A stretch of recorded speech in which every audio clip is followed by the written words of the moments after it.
dia, pessoal. Hoje eu vou falar sobre o filme Viva a Vida é uma Festa. Eu sou consteladora familiar sistêmica e esse filme é belíssimo para a gente entender o que é esse universo das constelações. Então, se você não assistiu, eu recomendo, porque é um dos filmes mais belos que eu já vi sobre constelação familiar e da Pixar, né? É a história do Miguel. O Miguel, já é a quinta geração, né? Tem a tataravó dele, onde tudo começa, depois a bisavó, a avó, a mãe dele. Na casa dele atual, ele vive com a mãe, o pai dele, a avó e a bisavó, que já está bem velhinha, numa cadeira de roda, já não lembra das coisas. Nessa família, ele chega ali numa idade que ele percebe a paixão e o interesse dele pela música. Só que ali todos foram programados para fazer sapatos, que é um ofício que a tataravó dele, no passado, que foi abandonada pelo marido e ficou com a filhinha, que é a Coco, que é a bisavó dele que está na cadeira de roda, ela teve que fazer sapatos, foi o ofício que ela criou para criar a Coco, para sobreviver àquele abandono do marido. Isso foi passando de geração, então existe os sapatos Rivera, que é o ofício dessa família. Chega o Miguel ali querendo ser músico.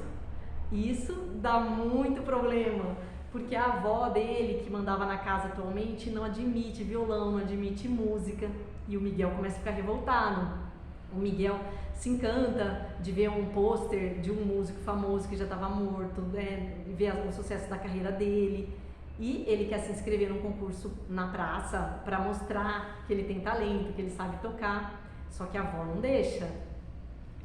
A história vai se passando, ele acaba tentando pegar um violão que foi desse músico famoso, que eu já vou falar sobre ele, e quando ele faz isso, ele acaba se transportando para o plano dos mortos, que lá, né, no filme, na tradição do México ali, eles têm um dia que eles comemoram e homenageiam os ancestrais, onde ele põe as fotos de todo mundo, as comidinhas e fazem uma festa para os mortos, chama o Dia de los Muertos. Só que o Miguel, ele sai do plano dos vivos e vai para o plano dos mortos. Lá ele encontra essa tataravó e começa a rever toda aquela ancestralidade dele que ele só via em fotografia. E ali ele cria-se um conflito dele com a tataravó. Quando ele pede a benção dela, ela dá a benção com uma condição, dele não se aproximar da música. Só que daí ele volta para o plano dos vivos e imediatamente vai pegar o violão dele para ir para a praça, para o concurso. Só que daí, o que acontece? Ele é retirado de novo e vai para o plano dos mortos. E a avó fala, você, um minuto, você já me enganou, já me traiu? A avó, que ele chama de mamá, mas é a tataravó, né? Ele fala, mas a música é o que eu quero. Ele discute com essa tataravó e eles ficam nervosos e ele sai correndo. E lá na cabeça dele, ele quer voltar para o plano dos vivos com a bênção do tataravô dele, que era músico, né? Só que ele pensa que o tataravô dele é esse músico que ele viu o cartaz na praça. Ele nem imagina o que está por trás dessa história. E lá no plano dos mortos, segue toda essa jornada dele atrás desse músico que ele vê, né, o quadro lá na praça. Só que nesse tempo, ele encontra, no plano dos mortos, ele se encontra com o verdadeiro tataravô dele, que era o excluído da família. E ele não imagina que esse é o tataravô verdadeiro dele, né? Ele começa ali receber ajuda do tataravô verdadeiro para chegar nesse músico que ele pensa ser o tataravô dele. E os dois vão se conhecendo nesse tempo. Eles acabam cantando juntos no palco e a família dele, que estava morta lá no plano dos mortos, fica correndo atrás dele para tentar resgatá-lo, né?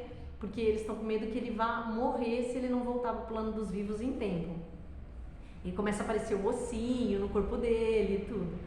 Nesse desenrolar da história, ele acaba descobrindo, tem um momento que é lindo, que ele acaba descobrindo que o tataravô verdadeiro dele era esse que se apresentou para ele como quem ia ajudar ele.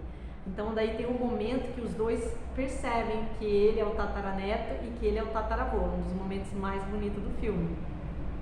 E os ancestrais estão todos atrás dele. E um momento que daí essa tataravó se reencontra com esse tataravô também. E aí eles têm aquele conflito, ela fala, você me abandonou para criar, né, a Coco sozinha. E nesse tempo o menino já está descobrindo que aquele músico, na verdade, ele assassinou esse tataravô dele. Quando esse tataravô quis retornar para ela, né, para a esposa, para ficar junto dela e da Coco, que era a filha deles, ele foi assassinado por esse sócio parceiro na música, que roubou todas as canções dele, e daí pegou a fama para ele, e o Miguel olhou esse cara na praça, mas não era o verdadeiro autor das músicas, todo o sucesso era do tataravô verdadeiro dele. Então, assim, é muito bonito, porque daí lá no plano dos mortos eles travam toda uma reconciliação, um esclarecimento de todo aquele passado, de um mal entendido enorme. Ela também fica sabendo que na verdade ele foi assassinado. E aí, após um desenrolar de várias coisas lá no plano dos mortos, ela finalmente dá a bênção para o tataraneto dela, né? Ela também volta a cantar, porque ela também era música, eles cantavam junto, esse casal. E daí ela abençoa ele para ele seguir a vida e seguir o desejo do coração dele, que era ser músico. E o tataravô dele era um excluído do sistema, ele é completamente reintegrado. Então ele tinha a missão de pegar aquela foto do tataravô dele e colocar lá na festa do Dia de los Mortos. E essa é a missão dele a hora que voltar, né? Só que ocorre no Miguel uma transformação, assim, ele começa a ver o valor da família. E ele até nem imaginava que ele ia ganhar a bênção dessa tataravó. Ele fala, a família é o mais importante, porque ele entende a dor da tataravó de ter sido abandonada. Ele compreende isso, transforma ele. Apesar dele amar a música, ele já estava assim, certo que ele queria voltar para a família dele e que isso era o mais importante. Só que daí ele recebe a bênção da avó para seguir no sonho dele. Daí, quando ele volta, é a parte mais emocionante do filme, que ele chega na Coco, que é a bisavó dele, e porque o tataravô falou assim, olha, você precisa dizer para ela que eu a amo, que eu quis voltar para ela, né? Daí ele vai falar com a Coco, que é essa avó que já tá, né, desmemoriada, e mostra a foto, e a Coco fala, papá, papá, e aí consegue encontrar a foto dele e colocar ali no retrato rasgado.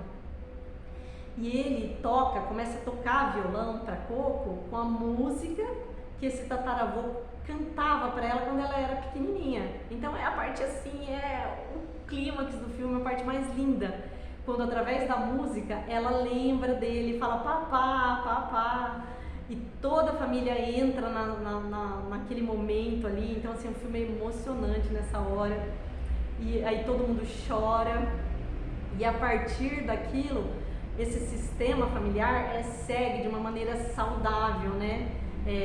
O excluído do sistema era esse tataravô, ele é incluído. A avó, né, e o avô, eles se perdoam, essa tataravó e esse tataravô, e a energia da vida pode fluir. E o Miguel segue com a liberdade, com a bênção de todos para seguir na carreira de músico. Então é um filme assim que fala da lei do pertencimento, que fala desses emaranhamentos que a gente fica com outras gerações e que às vezes não se sabe o porquê, né? Que a gente não tem permissão para realizar as coisas. Então é como se fosse todo mundo constelado ali, e a energia do sistema para a vida vai seguir adiante com leveza, e ele podendo seguir a carreira que ele gosta. Então é um filme assim de chorar, é sensacional para entender o que é a lei do pertencimento. Eu recomendo que vocês assistem porque é maravilhoso.